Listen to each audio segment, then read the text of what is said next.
आज हम chemical bonding में काफ़ी इंटरेस्टिंग टॉपिक स्टार्ट करने जा रहे हैं जिसका नाम है वैलेंस बॉन्ड थ्योरी।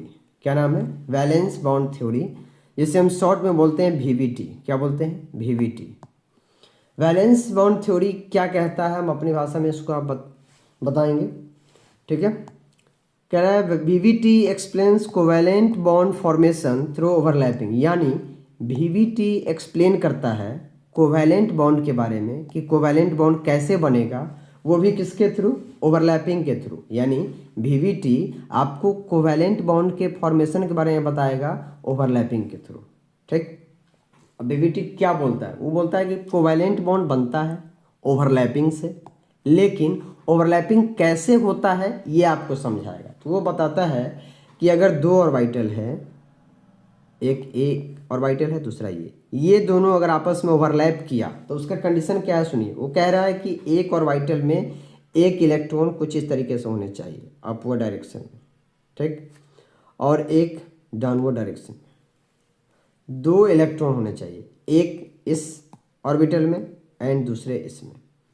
तो एक जो है अपवर्ड और दूसरा डाउनवर्ड होना चाहिए। अगर ऐसा है तो ये दोनों जब ओवरलैप करेगा, ये दोनों ऑर्बिटल जब ओवरलैप करेगा तो कुछ इस तरीके से फेज दिखेगा एंड ये जो दोनों इलेक्ट्रॉन है वो यहाँ पे दिखेंगे। और ये जो एरिया है, इस एरिया को हम बोलते हैं ओवरलैपिंग एरिया। कौन सा एरिया? Overlapping area. तो इसी एरिया में ये इलेक्ट्रॉन का क्लाउड है और यहाँ पे दोनों चूंकि एक दूसरे से जुड़ चुके हैं तो दोनों के बीच में एक बॉन्डिंग हो गई और जो बॉन्ड बना है इसे हम कहते हैं कोवैलेंट बॉन्ड। तो इसका मतलब क्या है कि वीवीटी जो है ये कह रहा है कि अगर दो चीज़ आपस में ओवरलैप करे तो एक बॉन्ड बनता है जिसे हम कहते हैं कोवैलेंट बॉन्ड। उसका कंडीशन क्या है कि दो ऑर्बिटल में एक अपवर्ड डायरेक्शन में इलेक्ट्रॉन होना चाहिए, दूसरा डाउनवर्ड में होना चाहिए। ये क्राइटेरिया है। अब हम आगे बात करते हैं, एक क्वेश्चन लेते हैं। कह रहा है which of the following option does not show overlapping. कौन सा ऑप्शन जो ओवरलैपिंग को शो नहीं कर रहा है? आपको हम ऑप्शन दे रहे हैं। देखिए, एक में इलेक्ट्रॉन कुछ इस तरीके से रखा गया है और दूसरे में ये, राइट, यहाँ पे ये, तीसरा कुछ इस तरीके से। तो आप बताइए कहाँ पे ओवरलैपिंग सुटेबल होगा? पहला, इसमें दो इलेक्ट्रॉन है, इसमें एक है, लेकिन रूल क्या कहता है कि दोनों में एक एक चाहिए, एक अपवर्ड डायरेक्शन में, दूसरे में डाउनवर्ड डायरेक्शन में। यहाँ पर दो है, यहाँ पर भी दो है, नहीं चलेगा, एक एक चाहिए। यहाँ पर है ही नहीं, यहाँ पर भी है ही नहीं, मतलब तीनों में से किसी भी केस में हमें ओवरलैपिंग शो होता हुआ नहीं दिख रहा है। तो कह रहा है डज नॉट शो ओवरलैपिंग, तीनों में से कोई नहीं, मतलब ऑल, तीनों में से कोई नहीं ओवरलैपिंग शो करेगा। क्योंकि ओवरलैपिंग के लिए कंडीशन क्या है? एक में एक इलेक्ट्रॉन, इसमें भी एक इलेक्ट्रॉन, लेकिन एक अपवर्ड दूसरा डाउनवर्ड, और दोनों को मिलाइएगा तो कुछ इस तरीके से आएगा, एक इलेक्ट्रॉन यहाँ एक यहाँ। ये है ओवरलैपिंग एरिया, यानी कि अब बॉन्ड फॉर्मेशन हुआ, राइट। अब आपको हम बताते हैं कि ओवरलैपिंग कितने तरीके से हो सकता है, यानी कि टाइप ऑफ ओवरलैपिंग। एक होता है एक्सियल यानी कि हेड ऑन ओवरलैपिंग, जिससे बनता है सिग्मा बॉन्ड। कौन सा बॉन्ड? Sigma bond. यहाँ पे सिग्मा है, क्या लिखा हुआ है? Sigma bond. और एक होता है साइड वेज यानी कि कोलेट्रल ओवरलैपिंग, जिससे बनता है पाई बॉन्ड। कौन सा बॉन्ड? Pi bond. तो आप इसको कैसे ध्यान में रखेंगे कि ओवरलैपिंग दो तरीके का है। एक का नाम है एक्सियल ओवरलैपिंग, दूसरा है साइडवेज ओवरलैपिंग। एक्सियल से कौन सा बॉन्ड बनता है? Sigma bond. And sideways overlapping से क्या बनेगा? Pi bond. कौन सा बॉन्ड? Pi bond. क्लियर है?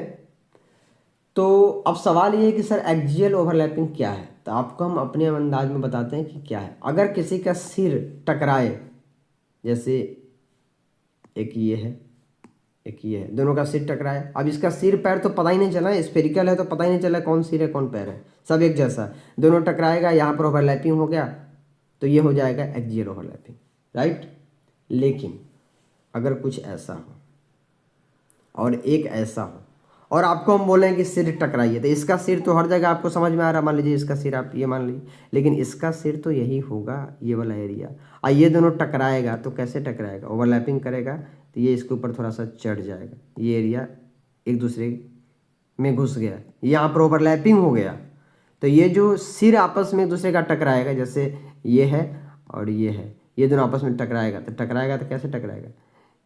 ये इसके ऊपर थोड़ा सा चढ़ जाएगा, तो यहाँ पर ओवरलैपिंग होगा, यहाँ पर ना मिला है इलेक्ट्रॉन दोनों का।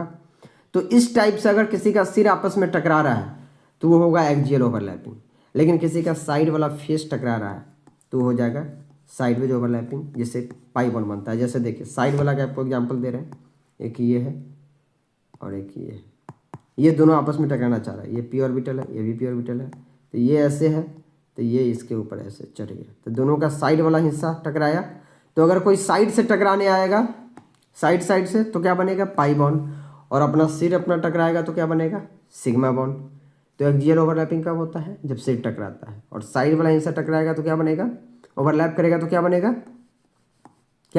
Pi bond. तो आपको समझ में आ गया कि टाइप ऑफ ओवरलैपिंग क्या होता है, दो टाइप का एक्सियल एंड साइडवेज, और इसके बारे में हम डिटेल में डिस्कस करने वाले हैं नेक्स्ट लेक्चर में, जिसमें आपको हम प्रॉपर तरीके से कई तरीके से ओवरलैपिंग करवा के दिखाएंगे और आपको बताएंगे कि कब सिग्मा बनेगा और कब पाई बनेगा। तो नेक्स्ट लेक्चर देखना ना भूलें, राइट। तो आज का टॉपिक यहीं पे समाप्त होता है। Thank you so much.